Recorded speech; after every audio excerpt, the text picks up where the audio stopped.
Good afternoon, Willimantic, Connecticut. Chris Beaudry here for yet another episode of State of the Art with Chris Beaudry on 95.3 FM WILI. Good company.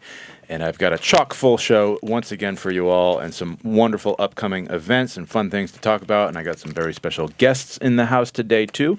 We are pre-taping today's episode as we are preempted. It is UConn playoff season. What is it, J. Matt Rupar? It's Red Sox spring. Red Sox spring training. Yeah. Spring training. Wow, I really want to. I'm going to get in that mindset right now because, oh my gosh, the snow just keeps coming, folks.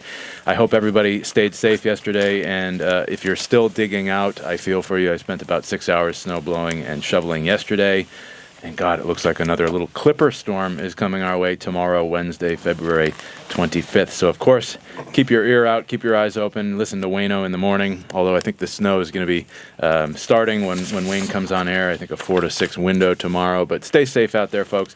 Continue to try to find places to put that snow because it looks like there's still yet some on the horizon. Anyway, all snow aside, and a spring mindset is what I'm going to take today because I have two very special guests on the program. We're going to talk about some upcoming events. They are, of course, Mr. Jason Alteri, Romantic Willimantic Cupid, and another Romantic Willimantic Cupid, Bev York, is in the house. Hi, Jason and Bev. How you guys doing? Hi. Hello. Greetings. Wonderful. Yeah, Thanks good to be here. for having Hi. me. Yeah, happy to be here. So I want you to join me in assuming this spring mindset today, and maybe we can all just kind of, we'll manifest the warm weather. Think warm, man. Absolutely. Yeah, well, what happened to do the it. groundhog? Where's he? Oh, man, That was one heck of a shadow. I started to distrust that little guy. I don't think he knows what he's talking about. Kind of like a regular weather reporter online. I mean, not anyone in particular, but it's their guess is as good as anyone else's. If you don't like the weather in New England, they say. Just wait. Wait a Just minute, wait a man. minute, Or exactly. as Bob Dylan said, you don't need a weatherman to know which way the wind blows. Yeah, ain't that the There truth? you Just go. go outside and you'll see the snow. Anyway, we're talking about upcoming fun things, and the first thing that jumps to mind is a week from this coming Friday. It is the 2026 Willimantic Winter Blues Festival, and it's happening on Friday, March 6th at 6 p.m. Doors open, 7 o'clock the music starts. It's going to be at the Willimantic Elks Club, 198 Pleasant Street, on Friday, March 6th. And Jason, why don't we start there? Because last year we had the pleasure of headlining the event with The Kingpins and Ed Peabody. That's right. It was such a blast. And the Big Blues Tang. The Big Blue Thang. Big Ed Blue Peabody, Thang, that's right. And it was just such fun. It was at the French Club last year. We had a sellout of the house there, about 250 tickets, about the same capacity at the Elks Club. I think you were just there. Bruce John just had his I think birthday Elks a bash there. little bit bigger, but a lot of room for dancing A lot of having room a good for time. dancing. That's right. I was very disappointed I didn't make it out. Were both of you at the Bruce John fundraiser birthday party? I was not Hippie there. night. Hippie night, right? Hippie night. I was at hippie night, man. I got some cool sunglasses from it too. Yeah, how was it? That was a lot of fun. I mean, it was just going. There's so much color in the room, so many smiles in the room. The music was so good. I know Jim and Cheryl from the Cupcake Place. They brought some of their sweets. Yeah. I mean, it was really a cool time. And all for a great cause. Just like the Winter Blues Fest is a fundraiser for the Third Thursday Street Festival 2026 season. Bruce John's fundraiser was for Project Hope, a.k.a. the old No Freeze The shelter. old No Freeze. He's been doing that, I believe, over 20 years. Many, many years. Just the altruism continues with Bruce. And Just taking care of business here in Willimantic, man. That's right. And I wanted to talk because you're attempting to do something. It's been scheduled to the spring, so hopefully warmer months bring out Early more people. spring. You're talking about my thing? I'm talking about your thing, Well, baby. right on, man. Lay it on us because there's a new day. We're bringing Ubers back in name. I don't have a location, and I have to apologize to everybody. I was going to do something Saturday, the 28th here, but I didn't fill out my paperwork correctly. Yeah, just more. Well, it means more time. And I want to take a moment here to say I am a public school teacher, and I made a mistake. I did not dot all my I's and cross all my T's, and I learned the hard way. But I did not get my permit, but now I've learned. I'm correcting my mistake, and we're rescheduling for April 11th. That's the mark of an excellent educator is you acknowledge and you learn and you pivot and you move forward. And I think April 11th, not only will the weather, hopefully the snow will all be melted by then, but I think the warmer weather will bring more people out.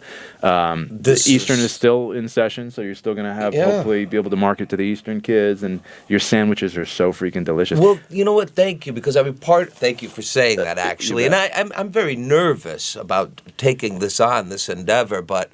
Well, everybody's I just behind have you, to do so it. it's not There's just a lot you, of support. you know? Yeah, but I know. mean, it's making the food and whatnot. But now that I know what I'm doing a little bit more about filling out health department papers and all of that stuff, now I feel a little more. I'm looking at Bev here right now. I'm feeling a little more ownership of that kitchen. You know, like before I just wanted to make a little bit of food.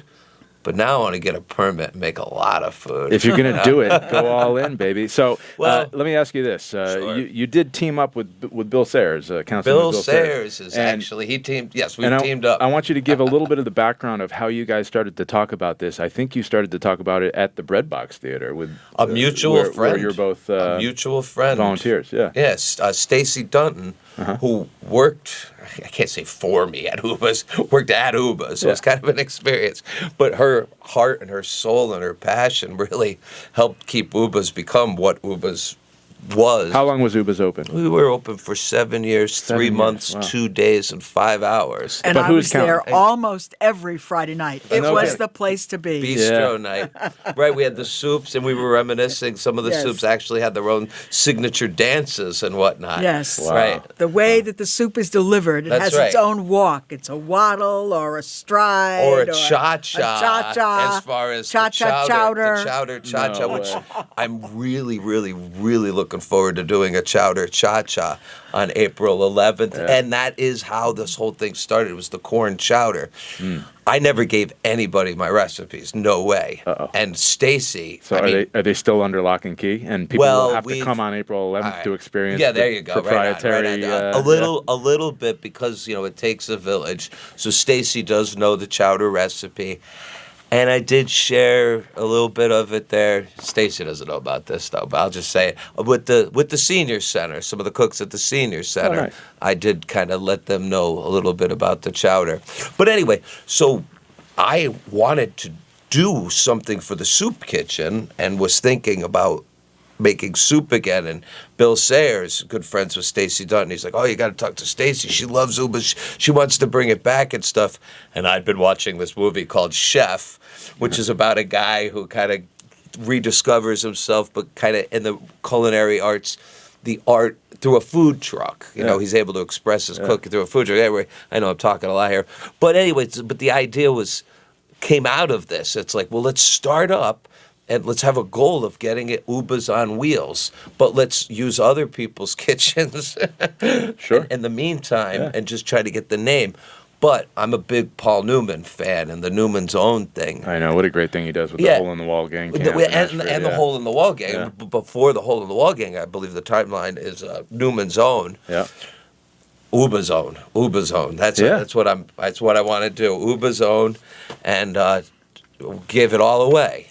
Yeah. And, for all these wonderful causes. Well, not give it away. Sell it to raise money for the soup kitchen. Well, Paul Newman's motto is give it all away. But, not to take that literally, to do it specifically You're not like giving you it said. away. You're selling the food to raise money. Bev, you were going to chime in. I was going to say, are you going to tell what Uba's means? Yeah, go for it. Or is that a secret? No, give it. Well, I like to make up lots of stories, half-truths and whatnot, so I could go on and on and on about all the different various locations. But there was the greatest place on earth. I mean, I know we call it Willimantic, the greatest place on earth, but I never got to be there, but I heard about the Shabu Inn and the music and in this area. And, I got to be very good friends with the John family. And I was hearing the story about, how it started. There was some like pinball machine in Eagleville and a high score and then an idea. And then, I was talking a lot with Bruce's older brother, Gary John, about it all. And he came up with the name Uba's, and he wanted to redo Shabu, where JCPenney used to be, and then it's BJ's now. That place. And I was all excited about it. I was like, yeah, man, I want to do it. But nothing ever happened except we wrote ubas a million times down on pieces of paper. So I decided... Which is what? You still haven't told us. Yeah. So the correlation of Uba's Shabu Uba's name is Shabu backwards. There you Ubas. go. And then I kind of started developing some sort of, interstellar, intergalactical connection with portals. A backstory. And whatnot. A backstory. An origin the origin story, story of... Well, the place, the sandwich world, Ubania. You know who you should team up with?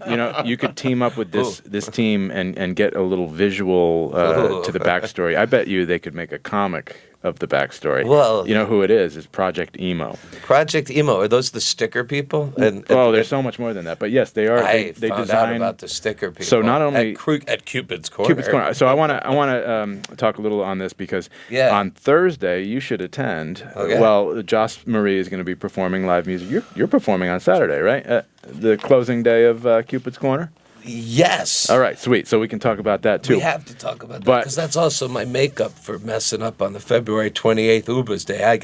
Anyway, keep going. You're talking about Project Emo. So Project Emo, they could probably help you illustrate the Ubania origin story because they have all kinds of graphic design software. They're youth members. Now we're talking. They designed the Frog Bridge Guardians. Have you seen this yet, Beth? I love the Frog Bridge Guardians. So they're dreamers, they're makers, and people, man. There's a digital. They have a direct correlation. Sounds like they are of Ubanian lineage, and kind of like with the Wakandans. They show their lips with the blue and stuff like that. Ubanians could tell each other. So Thursday, there's a digital design course at Cupid's Corner, and I want you to come, and I want you to sketch out the Ubania cover for the comic, and then we're gonna market your sandwich thing with a comic backstory. I think it would be so cool and engaging to the youth at ECSU because you guys are totally into video games and your generation. The portal is open. Yeah, in fact, I was just speaking with some people on Main Street earlier today. Hannah from Egg and Cheese, as well as Jim and Cheryl from the Cupcake Place. And I don't know if Hannah is completely aware about the convergence between Willimantic and Ubania, but Jim Preston definitely has been in contact with Ubania. And so on the 28th at Cupid's Corner, he got the Ubania, the Uba cake. Really? Yes, he got the recipe. Well, they're little cupcakes that will be given out at Cupid's Corner. I mean, maybe there'll be a suggestion to make a donation. This is news to me. This is awesome. I've been meaning to call you all day. Oh, tell me. I wanted to tell you give me the skinny live on air. Well, we're not live, but give me the skinny on air here. I thought we were live. I'm feeling good though. Anyway, so yes, they're going to make the Uba cakes directly from the Ubanian recipe book that we used to use back in the day, 20th century Ubas, actually, because we started in 99. But Hannah and her empanadas are also going to be there. I have to keep translating. It's like a Rosetta Stone kind of thing when the worlds converge and whatnot, and the snow has kind of helped the antennas pick up the information. But the empanadas, there's an empanada recipe going on. I don't know if they're Ubanadas, empanubas, but something's happening. And these will all be served for one day only on the 28th at Cupid's Corner. I've made all the arrangements already. I've made the arrangements. All right, folks. So listen, you need to come to Cupid's Corner because, well, first of all, Cupid's Corner, the pop-up romantic Willimantic shop has been around only for the month of February. I don't know if anybody knows the backstory, but Jean Dismay bought the building that housed the old bench shop, the historic bench shop that was there for, 64 years, Bev? Something Almost, like that? 100 million years. It was there for seemingly forever. Such a great community staple. Everybody that thinks of bench shops thinks of Willimantic. But Jean bought the building. No immediate plans for a retail tenant, so we kind of put our heads together and we said, wouldn't this be cool to have a vendor artist market for the month of February? And in addition to having 40 vendors there, we've had craft corners led by Project Emo. We've had live entertainment. Joss Marie, our very own Jason Altieri here with us on air today. We've had, the photo booth with the prop queen herself, Kasha Dent, has been taking photos, and then kids came in, painted their own heart frames, got the photos printed on site. It's just been a really fun community thing. The Connecticut Eastern Railroad, yes, the the name always eludes me. Connecticut Eastern Railroad Museum. Yes. Yeah, they're there with their train display. Big shout out to Chase for setting that up and graciously manning Chase, the train. You rock, right? He really does. I mean, I love that train. Like, if people haven't experienced the train museum, I highly suggest you do so. I think their season starts in May, but they're at Cupid's Corner now, kind of pre-season, giving out info and stuff. We've had Hosmer Mountain Chocolate Cream Cola there. We've had, again, 40 vendors, all with the most creative, unique wares, from plushies to candles to pens, knitted, sewn goods, clothing, ceramic pottery, jewelry, you name it. But we only have 3 days left. That's right, because the 28th is the last day for It's so bittersweet. And this is a very first. We're still in the planning phase, but there is going to be a very, very special event on Sunday, March 1st at Cupid's Corner. Whoa. It is a wedding. A wedding? We're having a wedding at Cupid's Corner. We put it out there into the ether, and somebody bit, and it looks like it's going to happen. So stay tuned on that. I think it's going to be a private affair, but we're still going to chronicle it and document it and everything. But wow, Cupid's Corner has been a really fun thing. Can't wait to have you on Saturday. And right. We also, our other guest Bev here was the speaker of honor of note on our grand opening day. Did a history of chocolate there. Right. Our resident historian, Bev, I want to shine the spotlight on you now, because you just recently had a really fun event, and I think you have some upcoming as well, but you did the Party with the Presidents at Willie Brew, and I wanted you to just maybe talk about it, how much fun it was. I got there after the fact, unfortunately. I had a River Room event, but it looked like it was well attended and a lot of fun. Tell us a little bit about the night. It's an annual event we've been doing probably for 15 years. And every year there's a different theme. So it might be Washington, or we've done Teddy Roosevelt. We've done the First Ladies. We had a fashion show. Every year it's very different. It does include something about the presidents because it's President's Day. Mm-hmm. And it does include life in taverns and pubs, and also Benjamin Franklin, who was the postmaster, because Willie Brew used to be a post office.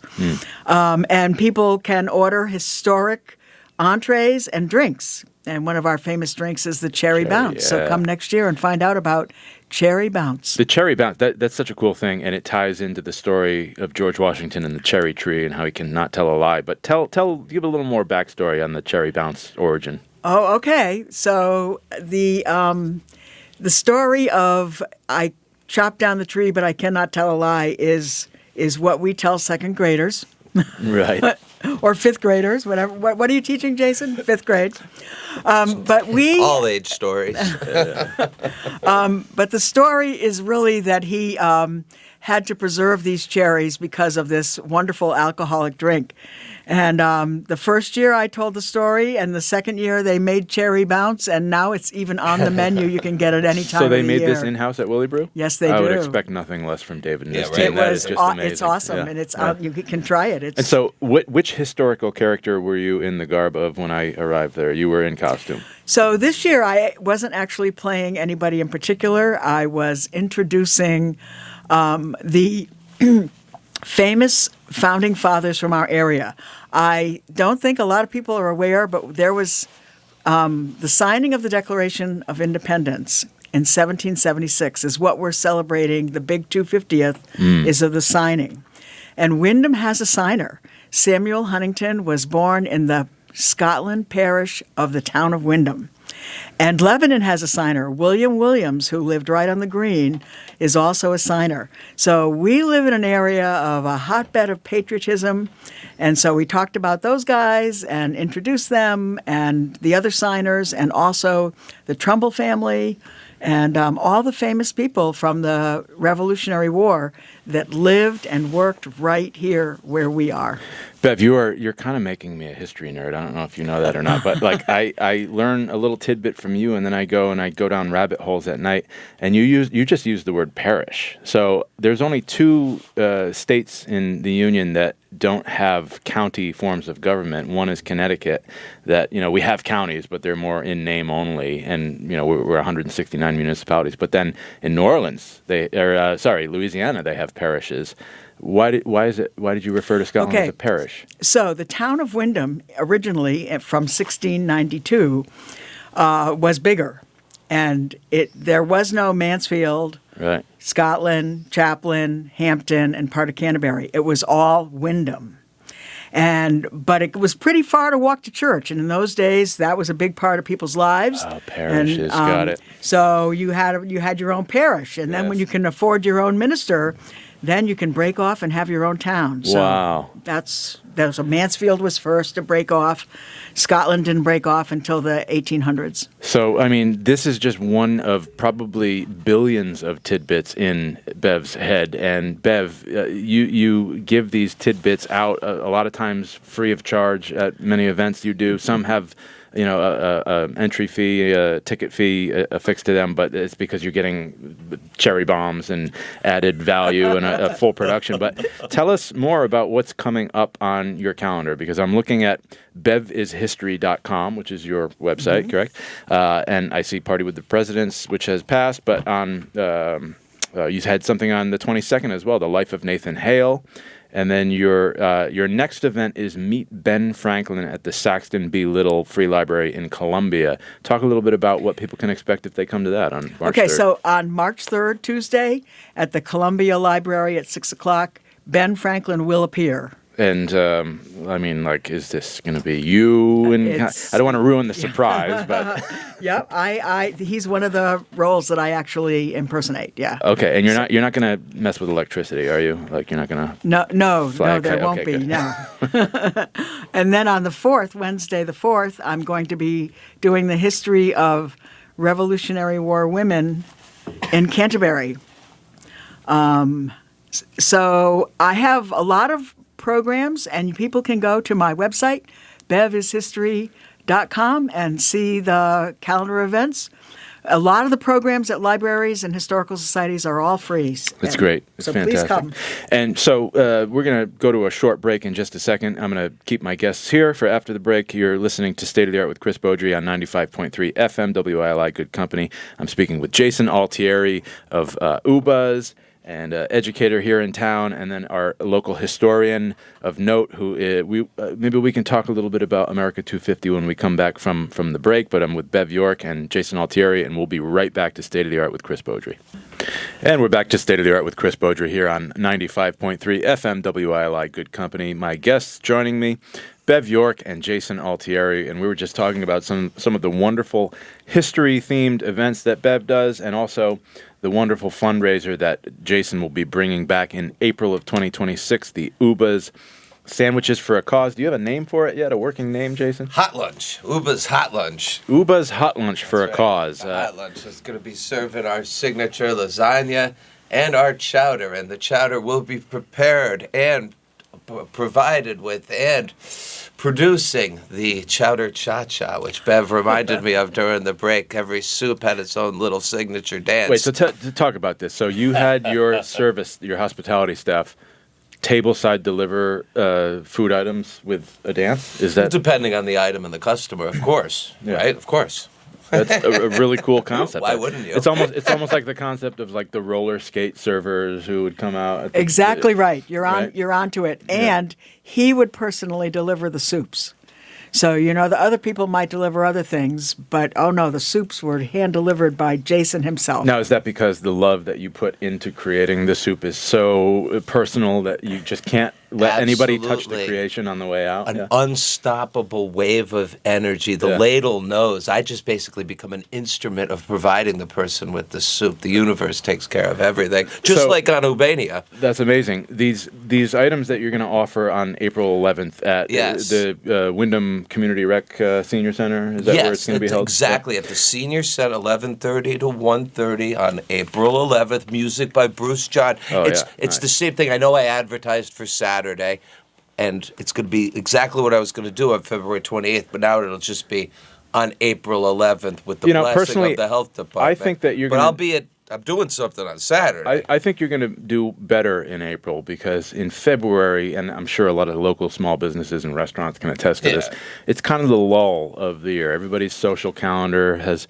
you're... Well, I'd like to blame Bill Sayers for coming up with the February date. That was his idea. I try to work with him, but sometimes there's just no stopping him. But he came around, and he picked April 11th. Well, thank you again, Mr. Sayers. I think you're going to do better, because people come out of their igloos, basically, in April. mean, for I crying like out loud. It's the Saturday before the school break. So And there you go. It's a way to kick off the break. I love it. Well, you know what I thought, because I am, I got that day job. I thought that maybe I could tie some sort of educational theme in with the day. But then everybody yells when they say, "Don't mess it all up. Keep it simple. Just make your lasagna, make your soup, but more importantly, fill out your paperwork so the health department can say okay." At least 2 or more weeks in advance. I've learned that lesson personally myself with the street festival. You got to. You know what this has all made me do, though?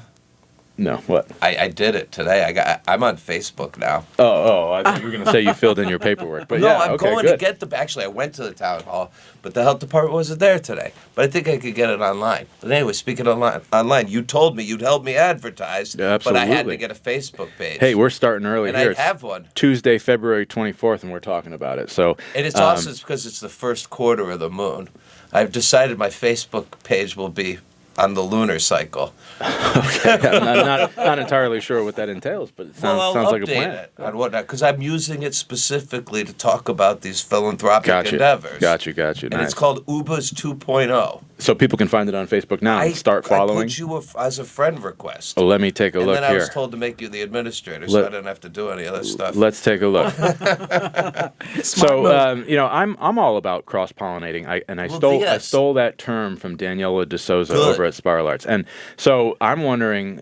Bev is here. I'm here. You're this here. is a powerhouse. And Bev and I and Councilman Sayers Let's change the world. We just had a pre-show meeting about America 250. Oh, so, baby, Keith Centennial, man. Yeah, I can't wait. Is there gonna be a quarter design? Centennial, right? Oh, because it's half of 500 I get ahead years. of myself. Yeah. So anyway, we're doing something big on the heels of the Boombox Parade on July 4th, and more to come on that. We're deep in meetings with. I heard parties have been rescheduled because of this. That's right. But I'm wondering, the cross-pollination aspect. Yeah. I'm wondering if we can do something America 250 at your sandwich thing. We can promote that. Yes, we are. Can we please? Because that's really going to be the eve of the Lexington and Concord So event. would you? Bev's she's doing the math in her head right I want now. to get your Can I dress your up? Oh, I wanna creative dress juices up. Yeah. flowing here, Jason. I want you to create a menu item that's an America 250. Oh, this is so And I cool. want you to use Bev's historical context on food of the past to inform Can we really do this? your This is sandwich cool. design. The Lexington salad, maybe the Concord wrap. I don't know. We're gonna what do figure you- out. let's to ideate bridge here. the What do we meals think? together. Okay, We so don't eat till you see the whites of there. No, go ahead. Sorry. that was really clever. I love it. Thank I you. love Hey. it. Well, I got to tell you Talk though to that me. this time of year is called the starving time. It's because Yeah. everything the people are eating, they grew last year. Yeah. And so they didn't have much, but whatever they did, they threw it in the soup. So you're good to go with soup. Soups. Now we're talking this magic stew. magic I gotta word. call it stew. Stew. Stuba. I know. So these are things that would be root cellar stable. Exactly right. Like what You would said be root? root cellar stable? I want to yeah. make a root stew. Well, these are the things that they grew, or the things that you could keep for a long time, like Parsnips, carrots and rutabagas. potatoes and onions. Have you ever seen the purple carrots at the co-op? Yes. love 'em. They are so cool. You know what I did? I cut one up open, and it's like white and gold in the middle of it too. It's very cool. Anyway, I didn't mean to interrupt you. No, But that's we got great. cool carrots growing around here. Yes, we do. Yep. So I love it. Let's do a theme menu item, Well, and then we can cross pollinate between. Well, let's cross-pollinate because it has to do with bees, and bees are very important to me, and they're very important on Ubania as well, too. But also the root thing, that is actually how this all started, a dream. I had a dream about roots. No, I swear. You know the song, the Bob Dylan song, Have a Firm Foundation, when the winds of change shift and stuff. I always get a picture in my mind of me being a tree and getting my roots in the ground and all of that stuff. Now, I'm not talking about self-cannibalism or anything like that, but then I got the idea to start cooking with roots, like to be the meal. And then anyway, I just love cooking with parsnips because I was trying to put a little zing into the chowder a little bit one day. Then I just started getting into rutabagas and whatnot, and then turnips. And then I started talking with Jack Fulton. Everybody knows Jack Fulton. He's a nice guy. I was telling him about how I wanted to make stews and stuff, and he really thought like a turnip in a stew would be cool. What if we I don't called know how we got on it? this, What if but- we called it the Roots of Democracy stew or something like that? Whoa. Yeah, let's do You it. never know what's going to turn up. America. Wow! man, this See is what you so did cool, there? man. That was beautiful. Bev, round of applause for that You one. can't Oh my beat God. a good root joke. Oh my God. Well, I see. There's a lot of potential right here because we're just riffing off the top of the dome, ladies and gentlemen. Jason, what kind of planning is going besides obviously creating a Facebook page, designing a menu, and getting Bruce on board? Do you have, and besides Stacy, do you have? This is pretty good. This is a lot of stuff though, because I do have a day job, right? No, not bad, right? I'm telling you, man. Yeah, and you work. But it's with a snow day. is today a snow day for you too? Another snow day. Yeah. Wow. So that's why I've tried to keep busy. The planning is like, Who else is on the team? I wanted to ask. Stacy Dutton, myself, Bruce John. I mean, Bill Sayers. I mean, there's other people. I feel you are, Chris. Bev is, because she inspires me. The radio people right now, because they're making this all happen. But there's lunch ladies involved. I used to work out in Putnam for a while. Yeah. 12 years, actually. And I got to be friends with the lunch ladies. And one of the lunch ladies and I have kept correspondence now that I've moved to the Wyndham district, which has great lunch ladies, too, don't get me wrong. The lunch ladies at Wyndham are top-notch. Putnam lunch ladies are awesome, too. But so many lunch ladies are involved in this as well because, it's like the Uba's hot lunch. Remember when you were a kid, you were going to have the hot lunch? The hot lunch. And one of the things is, and I need to speak with Hannah about this, because of the egg and cheese and the Ubanian convergence of recipes and whatnot. Loaded tater tots is very, very similar to an Ubanian dish. And the tater tot is a very, very popular cafeteria food. Yes. Many lunch ladies have made many tater tots. I think tater tot accounts for like part of the food pyramid as it pertains to school lunches, right? Oh, there's square pizza slices, tater tots. No spuds about it. Absolutely. The tater tot. So anyway, I'm not sure how we got on this whole thread of thought here. But, who else is helping you? Oh, the lunch ladies through inspiration. But I mean, I think anybody who's ever, SpongeBob is a huge inspiration and stuff. So I'd like to, the way he serves Krabby Patties, the joy in his heart, I like to try to bring that to an Uba's sandwich. I love it. I'm trying to, I know I'm forgetting people. My mother, she's helping me out big time. So are these food items, they're like big sellers from when Uba's was in operation for the 6 years, 7 months? Okay. Rusty Masha, there's another person who's helpful. And Jack Fulton and Stacy Dutton big time because people remembered stuff from Uba's. Oh, I forget her full name, but like Mona, she used to work at the bank. Now she works at the medical pharmacy. She's a real cool lady. Mm-hmm. Sorry I got your name wrong. But people who were like, oh, you know what? I remember this, and I really like that. That's what was happening with the corn chowder. And then Jack Fulton was talking about like the different kinds of sandwiches I did. I think we were talking about roast beef at some level. But then somebody else had talking about Rusty Masha about the chicken noodle soup. So it's the people brought it back. You, Bev, when you remembered the chowder cha-cha, oh, my God. I mean, I went home and told my mother about that. She was so proud of her son. God, I'm trying to think, where was I when what were the Uba's operation years again? Well, July 4th, 1999 to October 13th, 2006.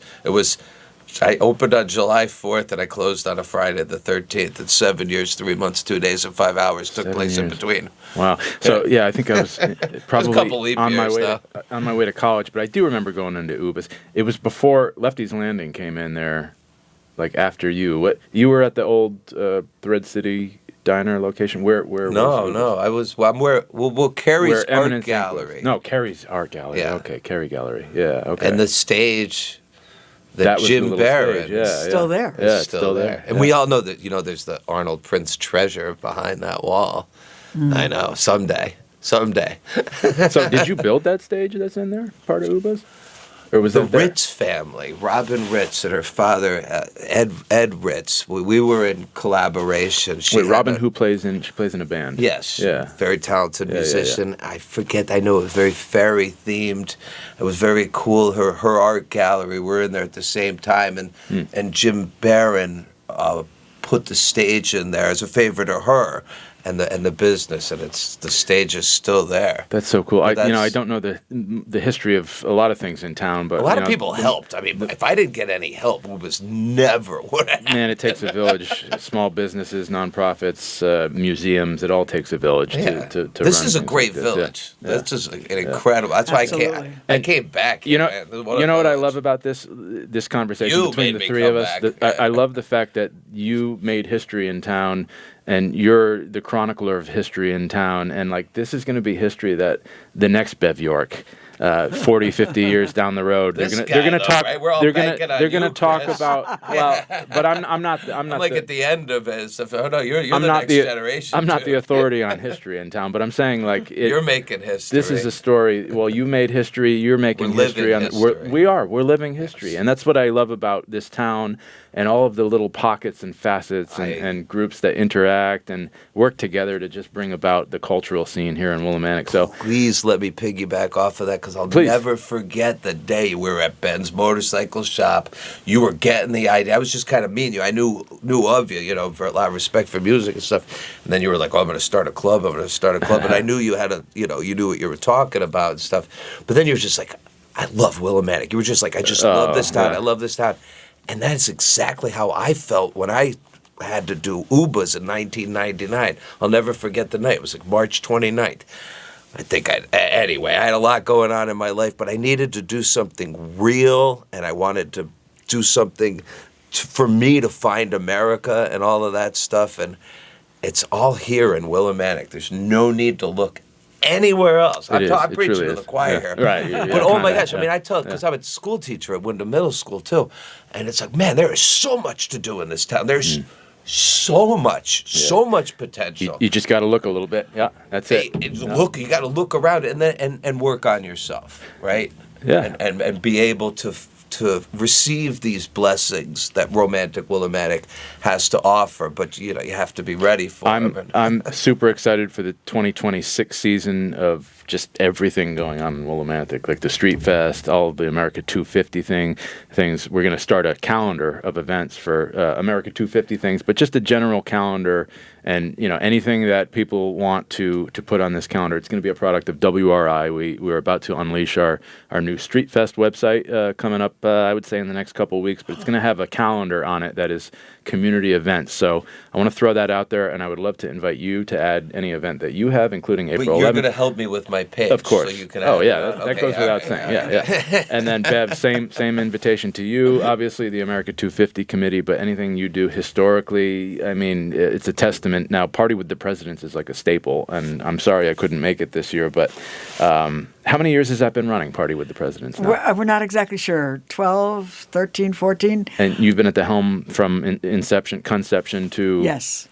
And during COVID, we didn't... There was a year when we couldn't do it, but I put president's notes in every bag. Every takeout bag had cool information about presidents. On President's Day itself. Yeah. Oh, that's so cool. Yeah. I mean, and that's another testament to Jason's point of like everything that happens in town. We're crafty, we're creative, we work with what we're given sometimes, and there's always issues with planning. I mean, the spark of creativity, but the spark of creativity, the energy from that swift moving water. There's something special here. Miles of smiles don't just come from anywhere. That's right. Especially ones with the ability to chase you. Quoting the song there, the Willimantic USA. I want to just circle back to Bev's the president party and stuff, and the food and all this stuff. Macaroni and cheese, right? That was a big thing. So maybe for the quincentennial, there could be some founders-based macaroni and cheese themes and stuff. Anyway, loaded macaroni and cheese I've been kicking around in my head. So macaroni and cheese would have only been for the elite. Well, that's us in Willimantic. We're all the elite. Yeah. Something that Jefferson brought back from Europe. Really? Yeah. Wow. See, God, ice cream. And legend has it, though, that back then there was an Ubanian convergence, and Jefferson was able to get some of the Ubanian recipes. It was that self-evident Jason, truth. I think you're on a George Lucas kick, and you need to start chronicling, producing, and writing George these down Lucas, here. Edutopia is a great site, but yes, I am. I am in a galaxy far, far away. And these are the droids I'm looking for. Speaking of galaxy far, far away, I want to take it to another realm. I wanted to talk to J. Matt. What's going on, dude? How's your show going? Well, let's make sure we're not on the air. I'm doing good, man. It's going pretty well. Yeah? Yeah. Any new and exciting artists coming up on Homegrown? all the time, buddy. I mean, I'm getting emails left and right. I can't even keep up with them, to be honest. So another cross-pollination idea. You know, it's got the old gears turning, talking to Jason and Bev.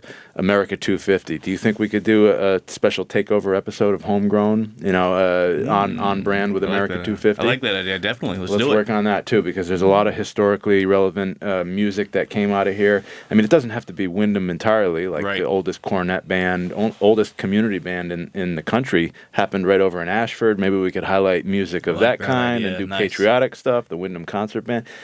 I have to get these ideas when I think of them, you know, or else. Genius. It's that spark, man. I tell you, you can't stop the good ideas. The swift running water. The rest of the world should just follow Willimantic's path. I agree, man. We're an eclectic, fix everything, man. Artist community. So much potential. 4 frogs, man. Frog guardians. That's what we need. Let's tell people how, if it's possible for other people in the community to get involved with anything that you do and anything that you do, Bev. How would they reach out to? Let's start with Bev. How would they get in touch with you?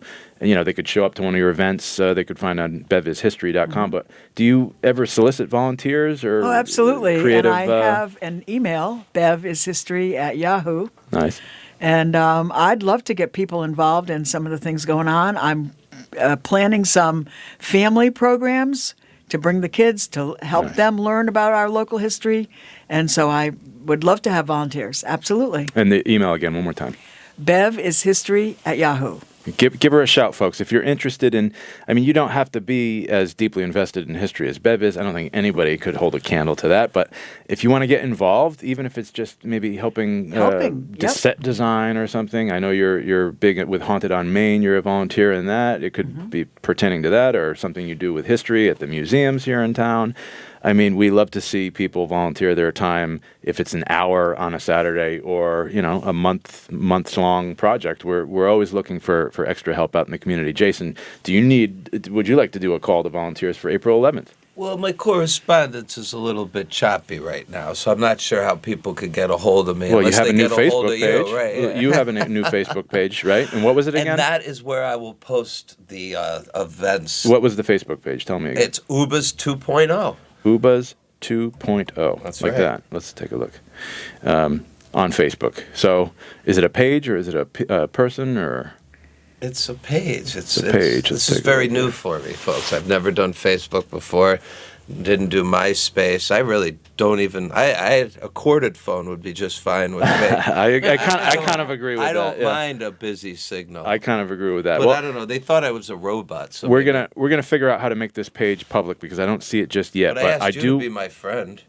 Well, I'll take a look here when we get off the air. We're gonna sort this out. I can't. Please don't discourage this. See, Jason Alteri set you up. There it is. See, I told you I did it. Excellent. And I promised Bruce John I would make a Facebook page as well too, because it is a great way of getting this information out. Yes. So I have joined the Absolutely. 21st century today Yes. in this regard, but that's where it stops. Beautiful. And I've decided to get rid of my phone in celebration of it and get me one of them Ted Danson orange flip phones, baby. Beautiful. Yeah. I encourage. I almost want to get And a a jitterbug fanny myself. pack, 'cause I lost my keys to my phone so many times today. All right, we're going to say goodbye to our guest. I do want to talk a little bit more about the Winter Blues Fest, but I do want to thank Jason Altieri and Bev York for joining me on the show today to talk about April 11th with the Ubas resurrection, the Ubas resurgence, whatever you want to call it. It's going to happen. It's going to benefit the Covenant Soup Kitchen, and there's going to be amazing food and maybe even a little dancing delivery of the soup. And stories and music with Bruce Stories John. and music with Bruce John. Come see me Saturday at Cupid's Corner. And Cupid's I'll be Corner, there at 11 until y'all get sick of me. I'm going to riddle off a little bit of what's going on this weekend and also pay a visit to Bev York's website, bevishistory.com, and send her an email, bevishistory@yahoo.com, if you're interested in participating or volunteering. And then also to recap real quickly, we have a lot going on. Again, it's the last week at Cupid's Corner at 786 Main Street, the old bench shop right on Main Street, Willimantic. We have 3 days left. They are Thursday and Friday, February 26th and 27th from 4 to 8 p.m. And then Saturday, February 28th is our final day in operation. We have a musical performance by Jason Altieri on Friday. We have live music on Thursday. On Saturday. right? I'm sorry, on Yeah. Saturday. Thank you for that correction. On Saturday. And then we also have Joss Marie will be performing on Thursday from 5 to 7. We do advertise our things on Facebook at the Romantic Willimantic Annual Chocolate Festival page. And I just wanted to say I'm playing pro bono on Saturday. I'm doing some Sonny Bono songs in a positive way. That's great. that's cute. That's very cute. Well, I can't wait to hear it. And then also, so that's our final weekend for Cupid's Corner. And then next week, the main event, we're calling it, folks, the Winter Blues Fest returns at the Willimantic Elks Club, 198 Pleasant Street. Doors open at 6 o'clock. The show starts at 7. We have two amazing bands, Otis and the Hurricanes and the Brant Taylor Band. And if you were in attendance at the Connecticut Blues Society co-sponsored event at the River Room, you'll know that Brant not only brings the energy, but he double sold that room out, and he's the hot ticket item in terms of regional music around here. He's just Class A musician, as is Otis and the Hurricanes. So we are raising money for the 2026 season of the Willimantic Third Thursday Street Festival. Get your tickets now at riverroomwillie.com. You'll also see that there are two other events with the Winter Blues Fest. We're doing a 3-day festival.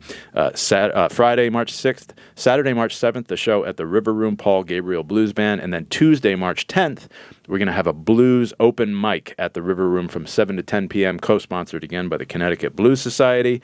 You can obviously find out a lot more on all these things at riverroomwillie.com or our Facebook pages, the Willimantic Third Thursday Street Festival and River Room Willimantic. Tickets for the Blues Fest also available at the Willimantic Food Co-op. They are $30, and again, all the proceeds benefit the Third Thursday Street Festival. So I think that's it for today. Matt, thanks for coming on. Our intern, again, from Eastern Connecticut State University, Anthony, is behind the board. Thanks, Anthony. Thanks to Bev York. Thanks to Jason Altieri. Thanks to you for listening. Next week, we're going to Blues Fest, and we're going to give away another pair of tickets. So tune in to State of the Art with Chris Beaudry here, 95.3 FM, WILI, good company. We'll see you next week.